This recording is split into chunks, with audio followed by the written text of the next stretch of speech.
Thank you, Mr. Mayor. As you all just heard, this meeting is being recorded. So I sent out a preliminary agenda. I've prepared a short presentation for the council. The council may have some questions of me or the town attorney. I will defer to the mayor and council president if they want to open it up for public comment as well. If anybody would like to make a comment, I ask that you please do, so that we can keep it orderly. Use the raise hand function. Well, wait a minute. We're not. This is a council briefing. This Okay. is not. All right. What I wanted you to do was to do the disclaimer on what will happen if we get Zoom bombed. Excellent. Okay. Then moving on, just in case, we've put in some additional security protocols, so folks have to have their name to enter the meeting. But if for some reason we do get interrupted or Zoom bombed, what have you, we'll immediately end the meeting, and I will disseminate a new link for people to join so that we can safely and productively restart it. Okay, so with that, okay, I'll turn it back over to okay, you. thank you very much. So let me remind everyone that this is a council briefing on the ARPA funds. And what's going to happen tonight, this is a tight 1 hour briefing. The town manager is going to make a presentation. Then the council will have the opportunity to ask questions. And then the council will decide on next steps in terms of what is going to be the process for how these funds are going to be used. And there'll be lots and lots of opportunity for public input. But what I will say though is that if any citizen has a question, that to submit it to the town manager, and we will get it answered for you in the meantime. But the purpose of this meeting is just to have a briefing. So with that, I will turn it over to the town manager. Thank you, Mr. Mayor. Let me try to pull up here my PowerPoint.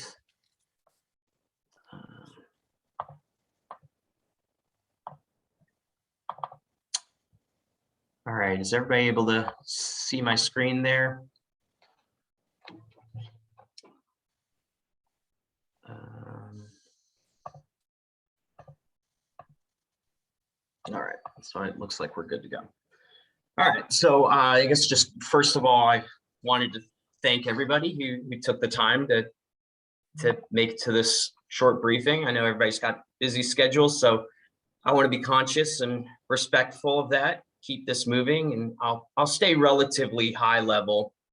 And after a brief presentation, as the mayor said, I'll take some questions from the council. If I don't know the answer, and full disclosure, that's entirely possible.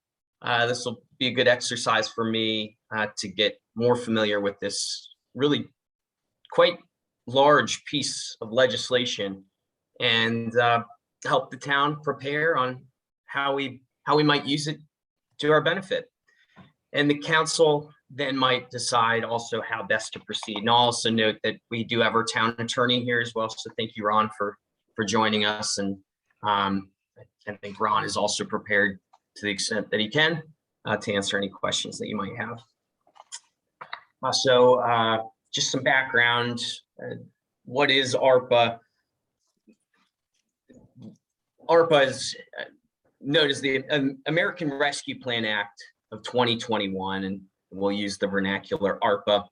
Most of you probably know this information, or might just be a reminder of things that you recall from 11 months ago about. It's been a lot, long years, a lot has happened, so might need a reminder.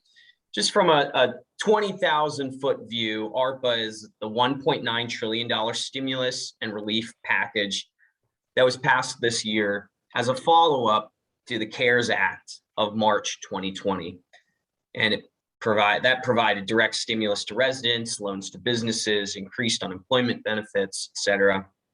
And ARPA was signed into law March of this year after being taken up basically immediately once our new 117th Congress was seated in January.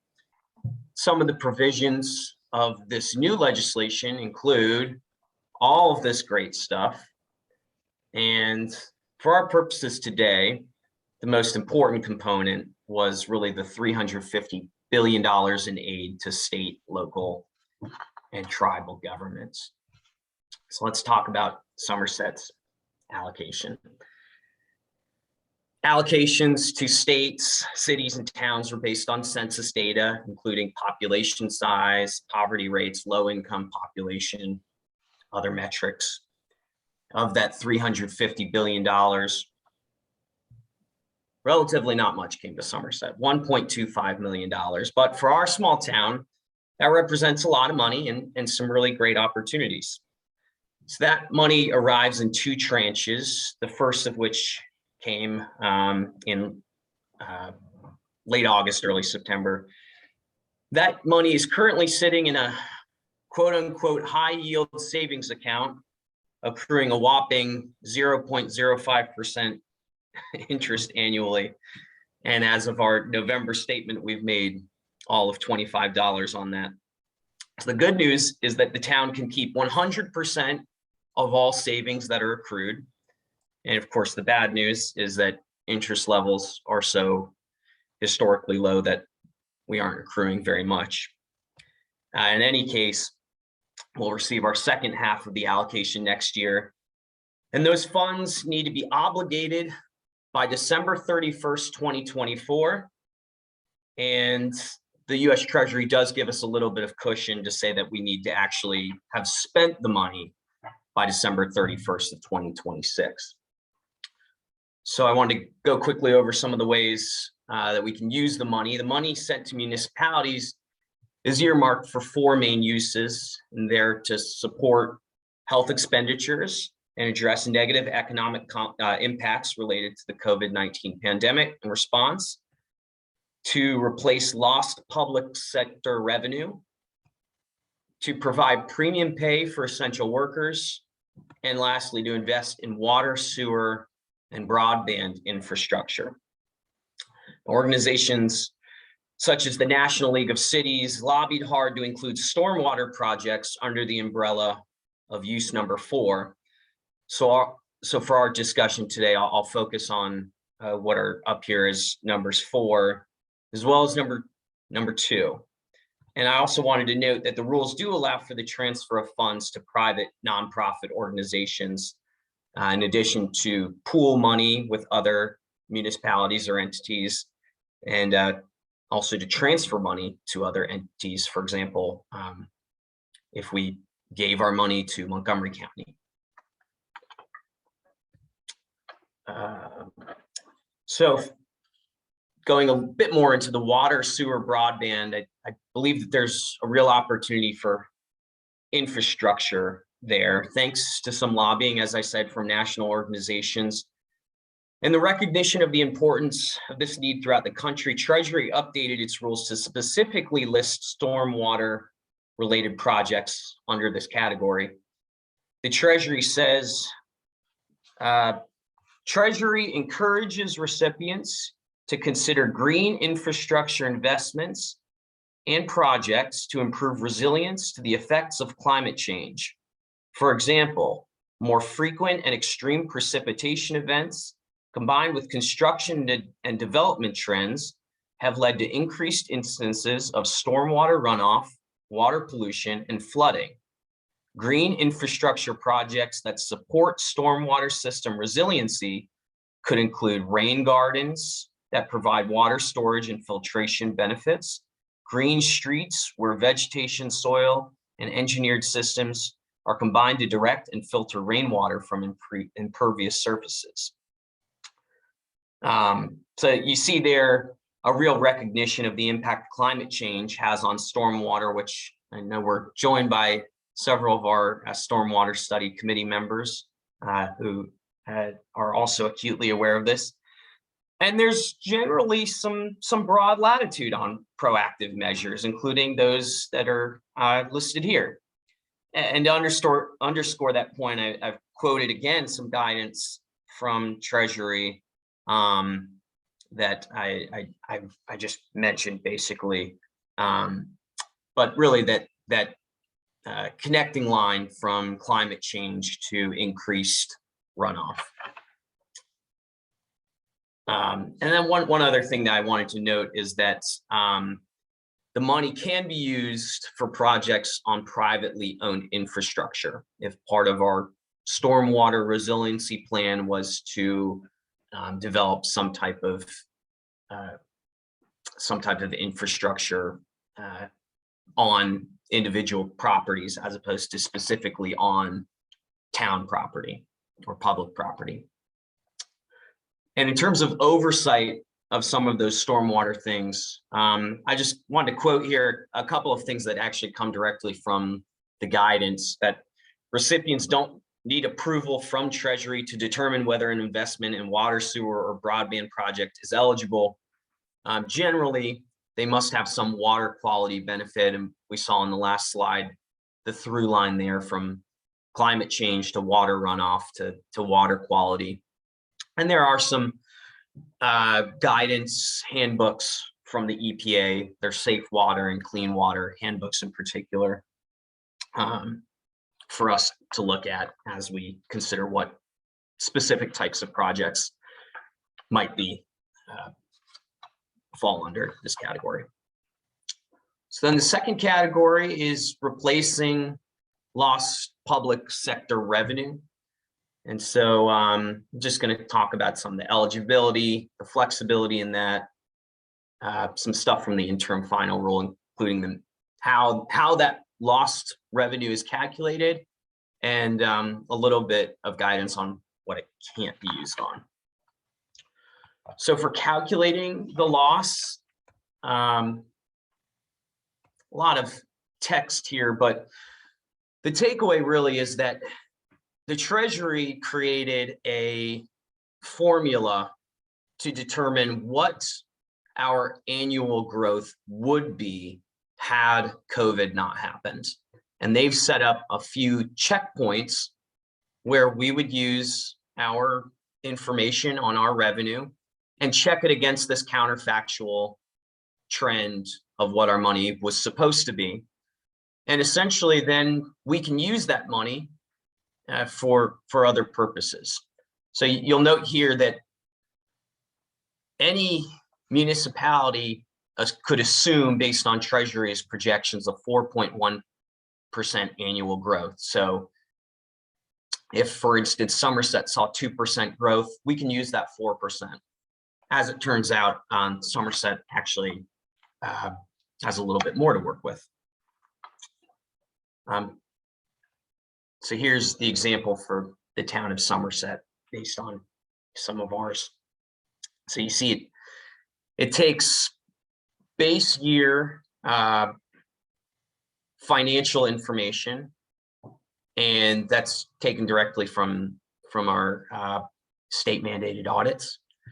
And I didn't really get into the weeds. There are a few revenue sources that are not included there, but basically this is our trend in revenue growth in Somerset from 2016 to 2019.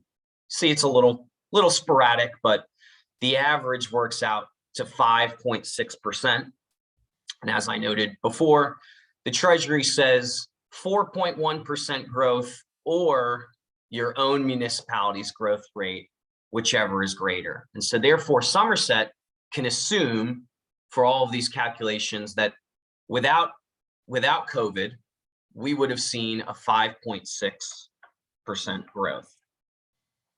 And one of the things that I neglected to mention previously is that any revenue that is compared to the counterfactual is considered revenue loss and is assumed caused by the pandemic. And that was really done for administrative ease, and because it gets awfully complicated to try to compute exactly what revenue is related to COVID and what isn't, especially when you talk about things that are tangentially related and not. In any case, moving on with our example here, and I'll just note because it's an issue for I know myself. Matt, a quick question. I'm sorry. Yes, I know we yeah. will have chance to ask Yeah. questions Why later. don't you, can you, but- wait? I think it will be important because is this percentage CAGR or average growth? I think it's an important let's wait. distinction. Let's let him Okay. do his, you'll have a chance to ask the question. Yeah, I believe it is just average growth, but I note that question, and I'll double check that. But this was based off of the example that the state of Maryland actually did in a webinar earlier this week. So feel pretty good about it. So this is another example, and I do just want to give a caveat here because we're and that's the reason for the asterisk there.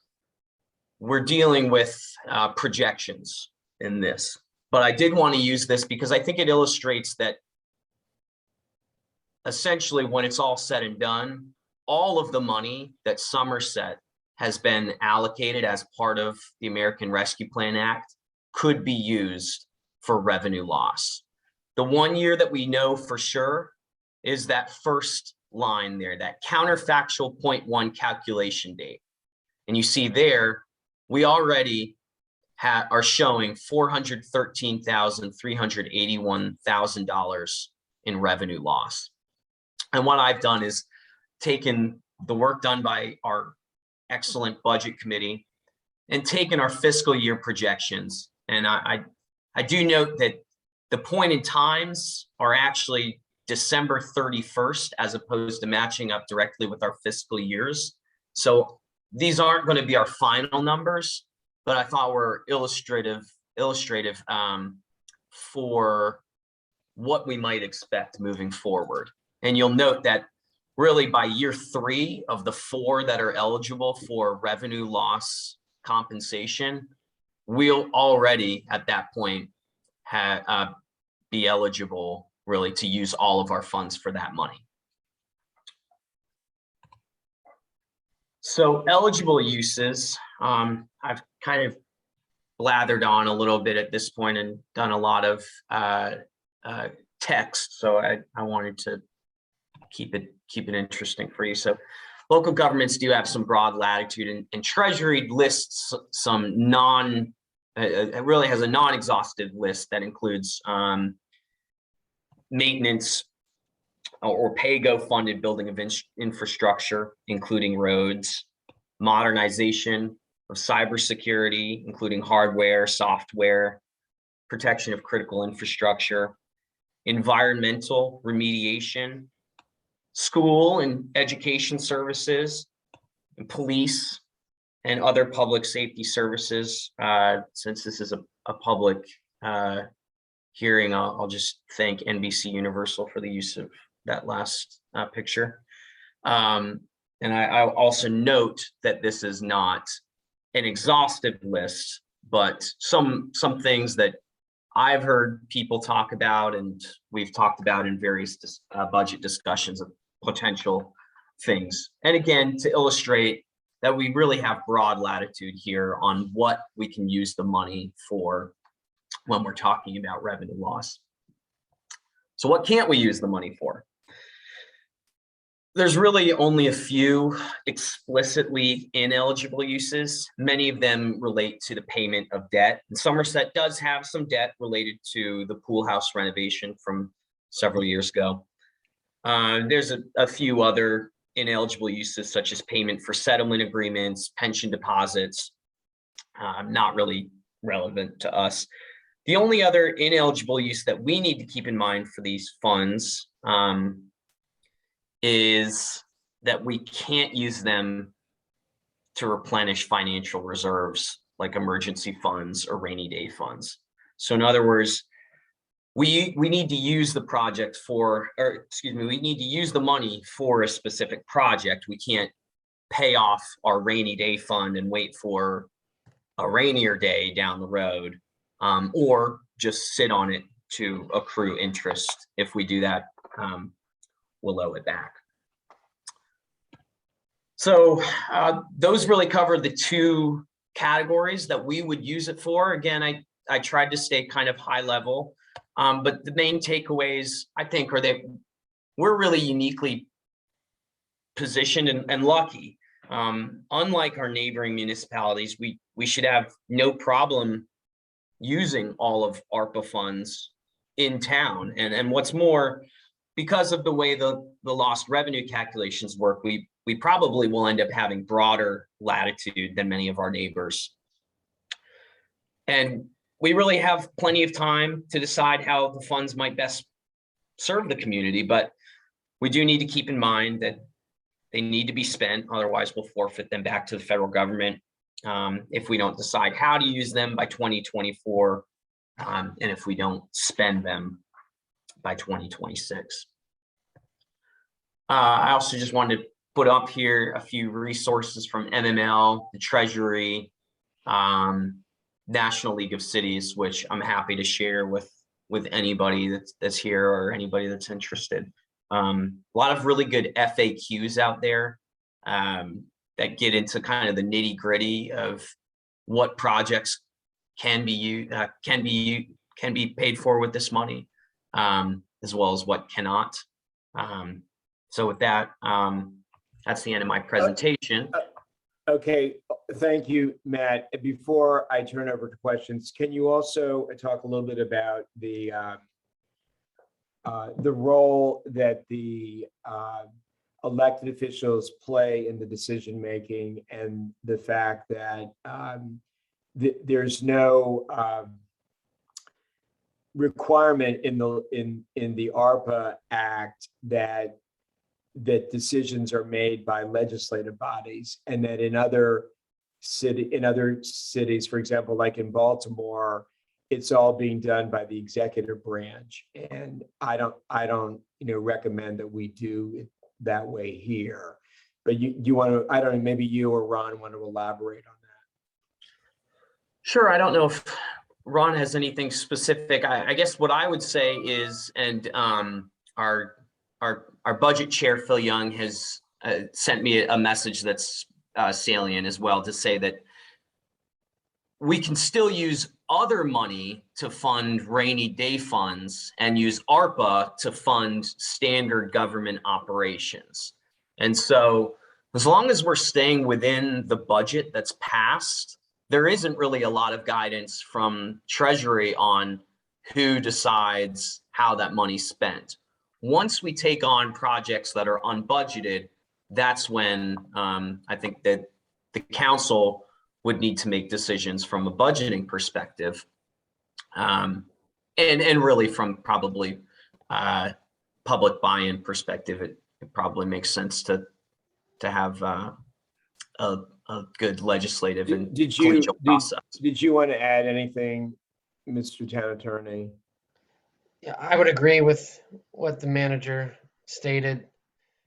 Although these are federal recovery funds and not tax dollars, and therefore not subject to the same budgeting and approval process by the council, I still think it would be a good idea to follow that general process, because this is, as Matt said, going to involve some policy decision making on how the money is spent. Right. So what we're going to do now is I'm going to take questions from each council member on Matt's presentation, and then afterward, I'm going to turn it over to the council president to lead a discussion on what the next steps are in terms of what structure you want to use for the decision making of the funds. And one possibility, of course, which I've discussed with several council members, is to actually set up a separate kind of budget process, as we do with our operating budget, to set that up and in that way engage, committees, particularly the budget committee, all the other committees, and also make decisions on what is the timeline for public input on each of these elements. So with that, I will ask Council President Circo if he has any questions. Good evening. Thank you, Matt. That was a very, very concise presentation. The mayor stole my. I think we're only We hearing. get a little bit choppy, Decision-making Steve, so we're process having, here. I have for you, Matt. Could you The start work- over again, Mr. President, because we missed every other word. Today. Okay, Steve, you look frozen. Maybe we can use the money to what- fix Steve's broadband. There we go. Yes, that's a good idea. time, So, Mr. President, do you have?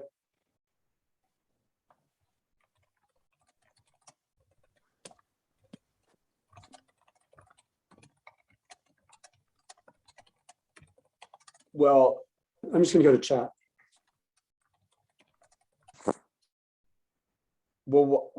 should I turn it over to the,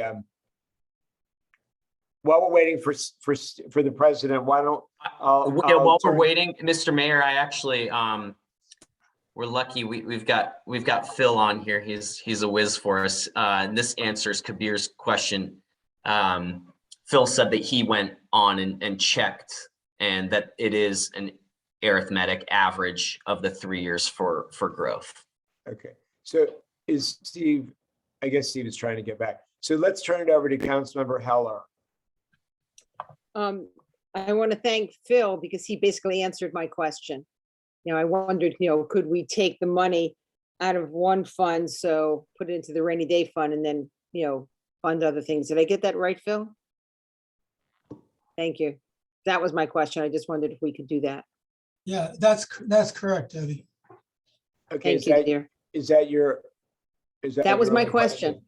Okay, thank Yeah. you. Councilmember Kumar. I think, Matt, just one clarification. Do we need to use compounded annual growth rate, or can we use average, or it doesn't? What's the guidance on that revenue loss growth rate figure? We don't need to answer it now, but that's what I was wondering, because I didn't attend the revenue loss session from last week, but I got the deck. And when I clicked through it, it led me to believe that we need to use a CAGR, and it will be a very marginal difference, but we may want to stick to what we need to use. So that was one. And then just to clarify, you're saying the guidance says you use this growth rate. If you don't meet this growth rate, you have had a revenue loss, regardless of whether you've had a revenue loss or not. Correct? Yeah. Okay. Correct. And then when you say eligible uses, so then this money under the sort of framework of a revenue loss, we can then put this money to use for a wide range of use cases, uses as you enumerated, but also for our regular course of government business as well. Yeah. One of the examples that was given in one of the FAQs was, can we use this for parks? And the answer, I'm paraphrasing, was essentially yes, because you can pretty much say that even if you're adding services beyond the level that it was pre-pandemic, you can say that the administrative cost of it is now greater than it was before the pandemic. And so therefore you are using these funds to respond to the impacts of COVID. Okay. Then second question, you mentioned on that was a very nice summary on the green infra projects and stormwater, and that's very important for us. Something that struck me when you said must have a water quality benefit. So that's potable water. When we say water quality benefit, what does that mean there? Do you Well, know? that's even Ron? when we talk about Yeah, I water. can answer that. Okay, sure. So an important distinction to make, as Matt noted in his presentation, there are 4 eligible use categories for how the money can be spent, but the money can also be used to reimburse lost revenue. If you're reimbursing lost revenue, the eligible use categories don't apply. That makes You sense. can use totally the makes money sense. for Yeah. government services. Yeah. If you're not replenishing revenue and you're spending money under the stormwater drainage infrastructure eligible use category, the U.S. Treasury's interim final rule provides, as Matt noted, there needs to be a water quality benefit. However, the Treasury says if you select a program that's eligible for the EPA Clean Water State Revolving Fund programs like green streets, really broad, then the infrastructure is deemed necessary and deemed to have a water quality benefit. So you don't have to actually prove that. You just have to select a program that's eligible under one of these EPA programs, which Got it. are Got it. many. Got it. Makes sense. Makes sense. And then the last question I had, Matt, the first category was public health. We don't need to cover it today, but I would welcome some information on sort of what falls under that as eligible use cases, just to have a fuller picture on possible expenditure routes. Okay. All right. Thank you. Yeah, sounds good. I'll prepare a little bit more in depth on that. Okay, is that, Councilor Kumar, is that your last question? Okay, great. Councilor Rovak. Hi. So I was just wondering, like, I guess, what's the process of kind of deciding this? Like, I think that there's, to me, several interesting ways that we can use the money in terms of some stormwater management, some possibilities of improving public safety, I heard was one of the options. I don't know, the streetlights have been in discussion for a very long time. I don't know if that's something that we would be able to allocate out some of the funds for those. But at the end of the day, let's let him answer that question. Okay. Yeah, that was something that I was looking for some specific information on and didn't see anything related to streetlights in there. I think that it's worth exploring more because, as Ron noted, with the revenue loss in particular, my guess is that we would be able to find a way to justify it without too much trouble. Yeah. And so I guess, it would be interesting if we could, and I'm not sure if this is a process, but, kind of come along like a wish list of sorts, or, we allocate a certain amount into the, regular budgets or something like that. But then we look at, some projects that are maybe not included in our yearly budget that we would want to see if we can use some of this money to help kind of bridge the gap there.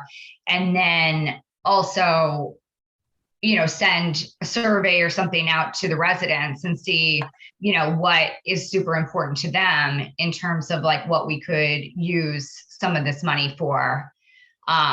So we can get some feedback and, maybe go from there. Okay, well, those are the kind of next steps that you will be discussing with your colleagues. Hopefully when Steve comes back, or perhaps we'll have to postpone that. But did you have any other questions about the presentation and the ARPA Act?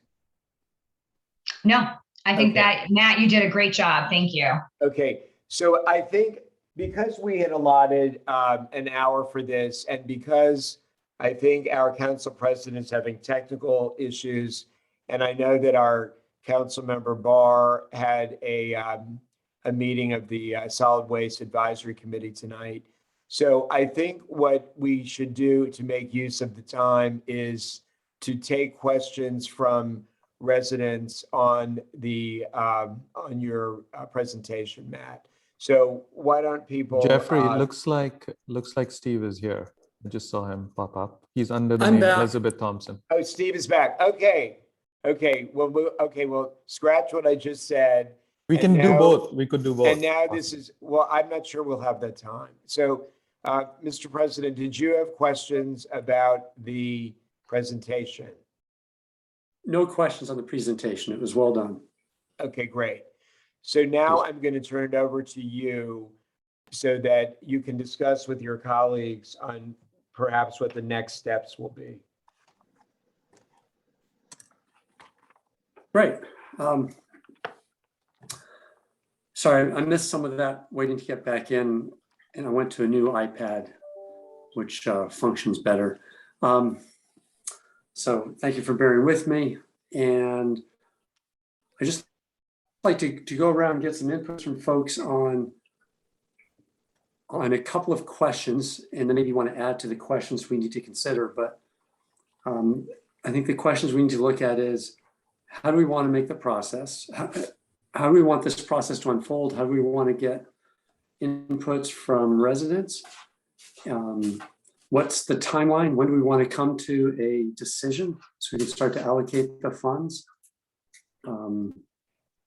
And do we have any particular interest from the council standpoint on how some of these resources should be used? Can we start with sort of reverse order with Shannon? Do you have some thoughts or comments to share? I'm sorry. What was it? Shannon, Sorry, Councilmember, you might want to say what you said before that. Oh, okay. The president missed. Oh, so. Sorry. No, that's okay. No, I think that there's definitely some things that are overarching, like streetlights, public safety, stormwater management, some infrastructure things. And, it would be interesting if we could kind of come up with some different options to use this money. I don't know, how far it will really stretch, and then get resident input as far as what's, most important to our residents while using this money. And then at the same time, perhaps allocate some of the money to some budgetary things that we do on normal day to day, and then, move some of that to the rainy day fund then perhaps. Okay. Great, and that makes good sense to me. Robin Barr? No, Robin, he's attending another meeting. Oh, that's right, I forgot, sorry. Kabir? Thanks, Steve. Well, first of all, this is good news. I mean, it's pretty awesome that we have access to these funds. We have a lot of flexibility. We are already on a very strong financial footing. So at the highest level, this is great news. I think that my mind goes to along the lines of maybe what Mayor Slavin was saying at the top of the call, which is that we probably should open up this process. It's a historic opportunity. We should involve the town as much as we can. We have a committee system that might be a mechanism we can lean on. Mayor Slavin was intimating sort of a parallel budget process that could be interesting, a way to make sure that we pull in as much input ideas from the community, through the mechanisms we already have. And I suspect some of the things that are on our minds, Shannon, on public safety, streetlights, stormwater will figure in as we do that. And so that's the second thing. I think the third thing we probably should, kick this off soon. So I would want us to kind of prioritize this in Q1 of next year to get that process going, because I think it will behoove us to try and start acting on these things. And then lastly, I wanted to flag a few thoughts I have and see what all of you think. I mean, there are also sort of opportunities for us to build maybe social capital, given that we are in a strong financial footing. So could we do things in partnership with other towns, for example? Could we do things that improve our connectivity and relationships at the county level? I think we may want to think about those ideas given within the constraints that Matt laid out on how we spend. I don't know what they might be specifically, but like coming together to shore up our schooling system across towns could be an interesting opportunity, for example. So just wanted to flag that, raise that, and see if you had any ideas or thoughts along those lines. Well, first off, I absolutely agree with you that we need to move expeditiously on this opportunity. And I think that giving our aim, establishing a vision or a target of first quarter of 2022 to sort through things is good. That gives us a couple of months, but doesn't let us drag things out. I support the idea of this being sort of a parallel budget process as opposed to just adding money into our regular town budget. This is a separate activity, a separate opportunity, and we can consider different types of projects, and some of which I would think of as capital projects, like lighting, streetlights, for example. I hadn't even thought about things like social engagement, which is intriguing. No, I'm sorry, to clarify, I didn't mean social engagement. I meant let's do things in partnership with other towns. Let's do things where potentially we can finance something at the county level. I'm not saying we should do that. I'm wondering whether we should do that to build up our social capital. I think it would be good. Yeah, in the county. Since you're in the information gathering phase, this is the opportunity to identify what these partnerships are. Right. Because I don't know. I Yeah. personally don't know of any that currently exist, but Yeah. we have the time to do the research on that. Right. So we can explore. We can explore that. Good point. I suspect that other jurisdictions won't have as much flexibility in funds as we do, but we should absolutely explore it. What comes to mind and for consideration by this group is tasking our various committees to come up with their own recommendations or options for using some portion of the town's ARPA funds. Parks and Natural Resources might have some ideas, diversity and inclusion might have some ideas, et cetera. We can come up with a big bucket, and obviously we won't be able to fund everything, but I think that's a way to engage the community directly right up front. Absolutely. Don't forget that you didn't call on Councilmember Heller yet. Debbie is the next council member on the list. So Debbie, do you have some thoughts either on what Kabir was suggesting or? Well, I like a lot of what was said. I just want to weigh in to say, well, a couple of things. One is that this money we could probably spend 40 different ways, and it's only $1,254,000, and that's not a lot of money considering a lot of our big ideas. So before we get lost in the process, what I'd really like to see is that we query our town manager, our mayor, ourselves, and our town residents by just a general query out there. And then we, maybe a general, survey to our town residents, say, hey, weigh in, explain what ARPA is. A lot of people may not get it or be aware of it. and just see what comes back. And then take a look at all this information and then wheedle it down to, okay, now go back to the committees maybe. But I'd sure like to open this up to our town residents. And I'd like to hear also what Matt thinks, because I bet he's got some thoughts too. So that's really where I am, you know. I think that's a great idea, Debbie, to reach out to residents, maybe an article in the town journal, and I'd be willing to volunteer to write that to spur some engagement, provide this information that Matt's prepared. But in terms of some of the public engagement, I wonder if, from a timing standpoint, whether it makes more sense to get sort of broad, unfiltered ideas to kick off the process, or whether we should get like options and cost estimates from the committees and then get resident feedback on that, or maybe we do it both before and after committee efforts. What are your thoughts there?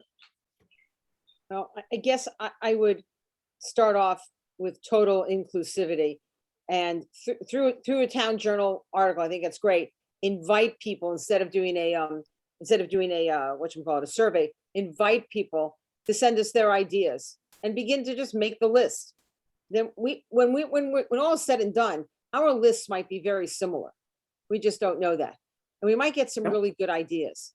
So I guess I would go first with the town journal thing, then query us, and then send it out to committees if need be.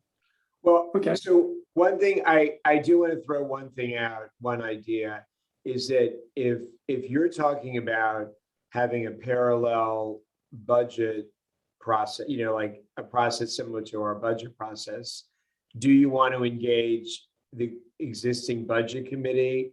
Do you want to set up an ARPA committee? So you know, let's use this as an opportunity to have best practices, because from what I've seen, from what other towns our size that are making these decisions, they're making them with not a lot of information and not a lot of public input. And we have the opportunity now to really be a showcase for how a community makes these really important decisions. Thank you, Mr. Mayor. That's a great idea.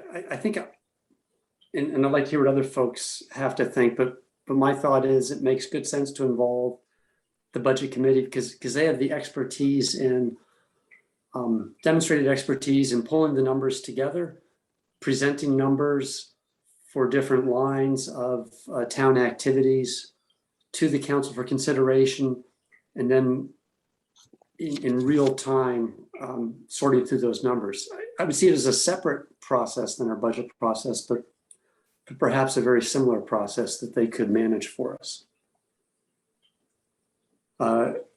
Any thoughts there? And Shannon, maybe if we can go back to you on Debbie's suggestion, the thought of a town journal article and the budget committee. Yeah, I think that is a great idea to solicit, you know, some interest, to possibly get some ideas. I mean, I definitely like the committees coming up with what they, you know, would want to use the money for, and like have each committee kind of do that. I mean, I think that any public information that can help, you know, draw that in is good. Remember, I don't mean to interrupt you, but remember, that's what we do now with our budget. Before we create the budget, we seek input from every committee. So you know, I didn't mean to interrupt you, but anyway, keep going. Well, no, but I mean, going back to like, well, I mean, I guess I don't know how the budget process has worked in the past, but I do agree with you to set up like best practices. But, you know, there might be some, you know, for some of these committees, there might be some like, hey, you know, this is what we want to put into the regular budgets year after year. And this is kind of like a wish list.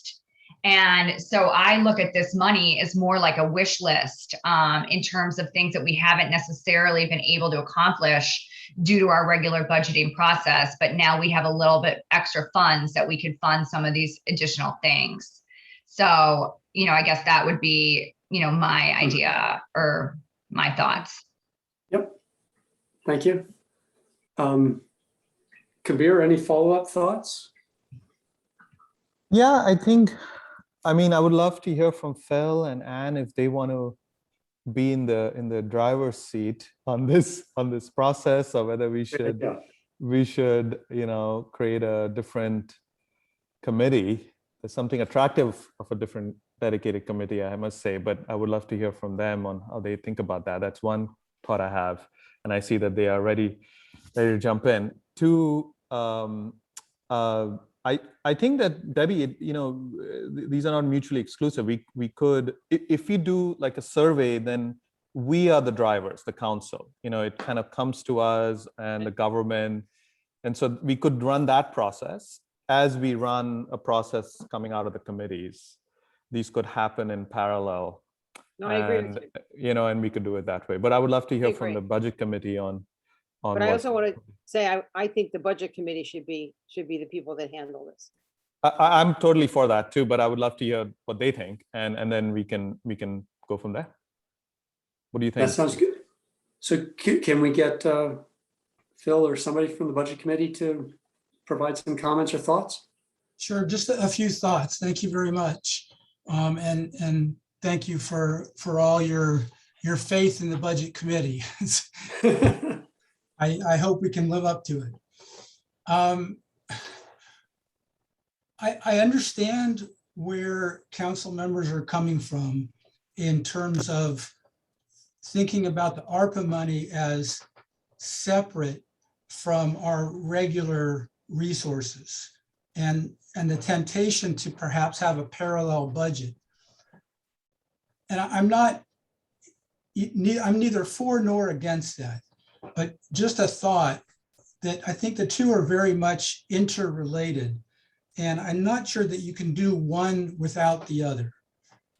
We certainly need to keep track of the ARPA resources for obvious reasons, as both Matt and Ron have pointed out. I mean, there are certain restrictions and whatnot, and we have to be able to justify how they're used. At the same time, since I think it's pretty clear that Somerset is going to have a revenue shortfall that exceeds the size of the ARPA grant or funds, whatever you want to call them. We're basically going to be able to use those resources for any usual government services.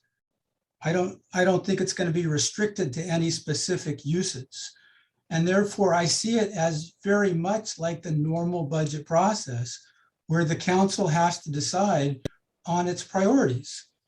Does it want to spend on stormwater management? Does it want to spend on police, on lighting, et cetera? Those are all priorities that the council decides every year, and we're going to have to do that again.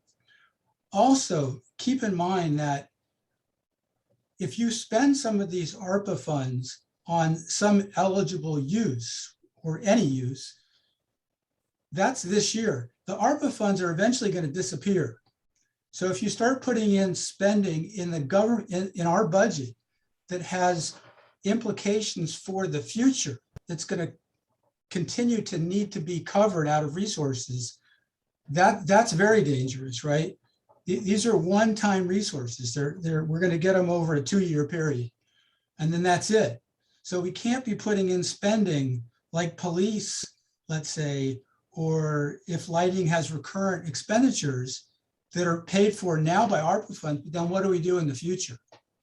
So that's something we need to think about. Okay, so stop right there a second, Phil. So, that raises a really important question for the town attorney, which is given that there's no guidance in ARPA regarding the structure for the decision-making, don't you think that we need to have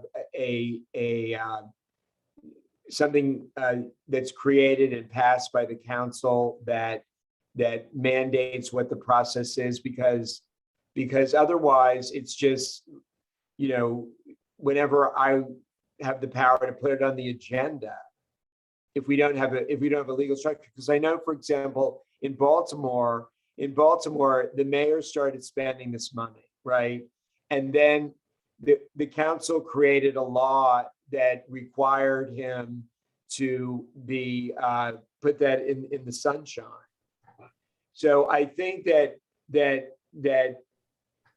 we need to have something that's agreed upon by the council in terms of what is the timeline and everything else that what Phil's talking about. Or otherwise, we would just move forward without any kind of rules and regulations on it.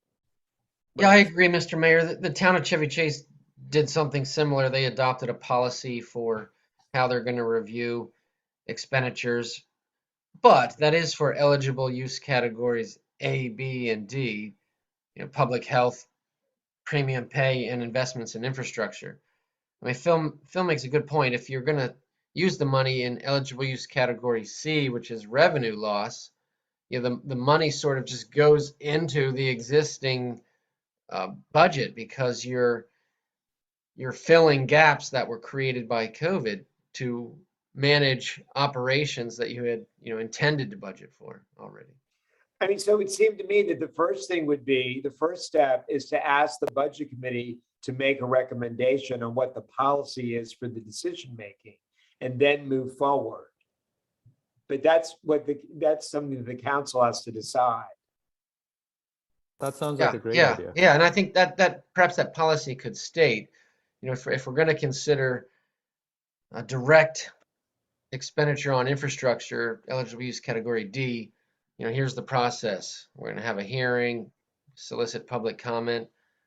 But if we're electing, because if not, if the council doesn't put something in place, if I disappeared tomorrow, then some crazy mayor could just start making all the decisions, so. right. But then, I would say that perhaps that policy would say, but if we're using money for revenue loss, eligible use category C, the money's just going into our general fund for use under the existing budget that's already been approved by the council. Of course, budgets can be amended. We have a process for that. Hey, Steve, I'm going to turn it back to you because I noticed that that our time is up now. Okay, thank you. Great discussion. I have the action to prepare a town journal article and work with the town manager on soliciting resident inputs. I would like to ask Ron can you provide us a copy of the town of Chevy Chase policy? Sure, yep. Thank you. And then if you send that to the mayor and the council, and I'll follow up and have a discussion with the mayor and the town manager about, I guess, asking the budget committee to review it. I think this could be a work session item for December. Okay. Yeah, I was going to say those things. We need a part 2 discussion. Yeah. Sure. Okay. So tonight was excellent. I want to thank everyone. I do want to remind all the residents that if you have any questions, please write to our town manager and he'll be happy to answer them in the meantime.